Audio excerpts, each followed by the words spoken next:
राजनीति में वादों का बाजार हमेशा से गर्म रहा है, लेकिन जब एक ही पार्टी अलग अलग राज्यों में महिलाओं को अलग अलग पैमाने से तोलने लगे तो सवाल उठना स्वाभाविक है। भाजपा ने पश्चिम बंगाल विधानसभा चुनाव के लिए अपने घोषणा पत्र में हर महिला के बैंक खाते में हर महीने 3,000 रुपए डालने का वादा किया है। गृह मंत्री अमित शाह ने कहा कि मध्यम वर्ग, निम्न मध्यम वर्ग और गरीब वर्ग की महिलाओं की स्थिति बहुत कठिन है और जब तक यह अंतर नहीं पाटा जाता तब तक हर महिला के खाते में हर महीने 3,000 रुपए भेजे जाएंगे।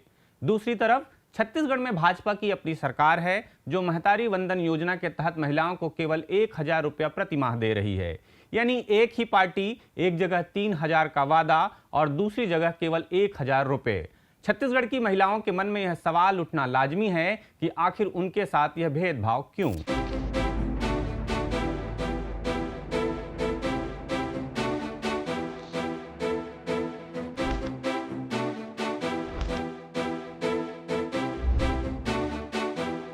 जरूरी बात में आपका स्वागत है। मैं प्रफुल्ल ठाकुर हूं और आप देख रहे हैं सीजी खबर। छत्तीसगढ़ में महतारी वंदन योजना का शुभारंभ प्रधानमंत्री नरेंद्र मोदी ने 10 मार्च 2024 को किया था। महिला सशक्तिकरण और स्वास्थ्य एवं पोषण स्तर में सुधार के उद्देश्य से शुरू इस योजना के तहत हर महीने महिलाओं के बैंक खाते में 1,000 रुपए ट्रांसफर किए जाते हैं। इस योजना के तहत पंजीकृत 70 लाख महिलाओं को 15 से अधिक किस्तें मिल चुकी हैं। ये अपने आप में एक बड़ी उपलब्धि है, लेकिन जब बंगाल में 3 गुना राशि का वादा हो तो छत्तीसगढ़ की महिलाओं के मन में असंतोष उठना स्वाभाविक है। अब सवाल यह है कि क्या पश्चिम बंगाल की महिलाएं आर्थिक, शैक्षणिक या सामाजिक दृष्टि से छत्तीसगढ़ की महिलाओं की तुलना में ज्यादा पिछड़ी हैं? क्या उनकी जरूरतें इतनी ज्यादा हैं कि उन्हें 3 गुना ज्यादा रकम दी जाए? भारत के कुल निरक्षरों में लगभग आधी संख्या उन 6 राज्यों से आती है जिनमें छत्तीसगढ़ भी शामिल है। यानी साक्षरता के मामले में छत्तीसगढ़ की स्थिति पश्चिम बंगाल से कमजोर है। 2011 की जनगणना के अनुसार छत्तीसगढ़ की महिला साक्षरता दर लगभग 60% के आसपास थी, जबकि पश्चिम बंगाल की महिला साक्षरता दर 2023-24 के सर्वेक्षण के अनुसार 79.3% है। यानी छत्तीसगढ़ की महिलाएं शिक्षा के मामले में पश्चिम बंगाल की महिलाओं से पीछे हैं। आर्थिक दृष्टि से देखें तो पश्चिम बंगाल की प्रति व्यक्ति आय राष्ट्रीय औसत से 20% नीचे है। हालांकि छत्तीसगढ़ की प्रति व्यक्ति आय भी राष्ट्रीय औसत से कम है और राज्य में बड़ी आदिवासी आबादी है जो आर्थिक रूप से बेहद कमजोर है। दोनों राज्यों में महिलाओं की आर्थिक स्थिति लगभग समान रूप से चुनौतीपूर्ण है, बल्कि छत्तीसगढ़ के आदिवासी बहुल क्षेत्रों में महिलाओं की स्थिति पश्चिम बंगाल के शहरी इलाकों की महिलाओं की तुलना में कहीं अधिक कठिन है। तो फिर 1,000 और 3,000 का यह फर्क किस आधार पर? जवाब साफ है, यह फर्क जरूरत के आधार पर नहीं बल्कि चुनावी मजबूरी के आधार पर है। देश के विभिन्न राज्यों में महिलाओं को मिलने वाली मासिक सहायता राशि का एक तुलनात्मक चित्र देखें तो स्थिति और भी स्पष्ट हो जाती है।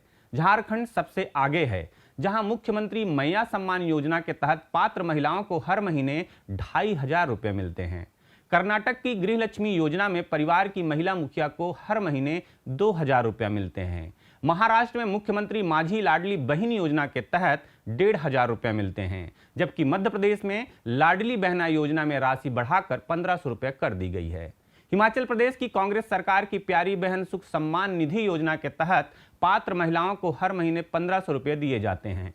इस तुलना में छत्तीसगढ़ 1,000 रुपये के साथ पिछड़ा नजर आता है। मध्य प्रदेश और महाराष्ट्र जैसे राज्यों ने अपनी योजनाओं की राशि बढ़ाई है। झारखंड जैसा राज्य जो आर्थिक दृष्टि से छत्तीसगढ़ जैसा ही है, 2,500 रुपये देने का साहस दिखाया है। ऐसे में छत्तीसगढ़ की 70 लाख महिलाएं यह सवाल पूछने का पूरा हक रखती हैं कि आखिर उनकी बारी कब आएगी। यह बात छुपाने की नहीं है कि इस तरह की महिला केंद्रित योजनाएं मुख्यतः चुनावी रणनीति का हिस्सा होती हैं। महिलाओं को नगद देने की स्कीम का सिलसिला मध्य प्रदेश से ही शुरू हुआ था, जब मुख्यमंत्री शिवराज सिंह चौहान की सरकार ने विधानसभा चुनाव से 8 महीने पहले मुख्यमंत्री लाडली बहना योजना लॉन्च की थी। उसके बाद देश भर में यह चलन फैल गया। आज लगभग हर राज्य में ऐसी कोई न कोई योजना मौजूद है।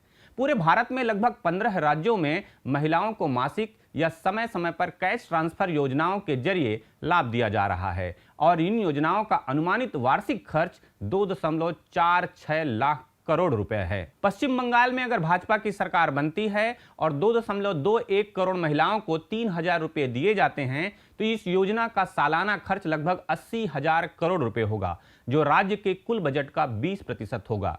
यह एक भारी भरकम आर्थिक बोझ है और पश्चिम बंगाल पहले से ही गंभीर वित्तीय संकट में है, जहां राज्य का कर्ज उसके सकल राज्य घरेलू उत्पाद के लगभग 41% तक पहुंच गया है। भाजपा छत्तीसगढ़ में कम राशि देने का तर्क राज्य की वित्तीय सीमाओं से जोड़ती है, लेकिन यह तर्क पूरी तरह से स्वीकार्य नहीं है, क्योंकि जिस राज्य में औद्योगिक घरानों को तरह तरह की छूट में करोड़ों रुपए माफ कर दिए जाते हैं, उसकी तुलना में महिलाओं को बढ़ी हुई राशि देने में आखिर हर्ज ही क्या है।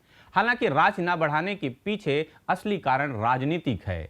छत्तीसगढ़ में अभी चुनाव नहीं है, इसलिए राशि बढ़ाने की जल्दी नहीं। बंगाल में चुनाव है, इसलिए 3,000 रुपए का वादा।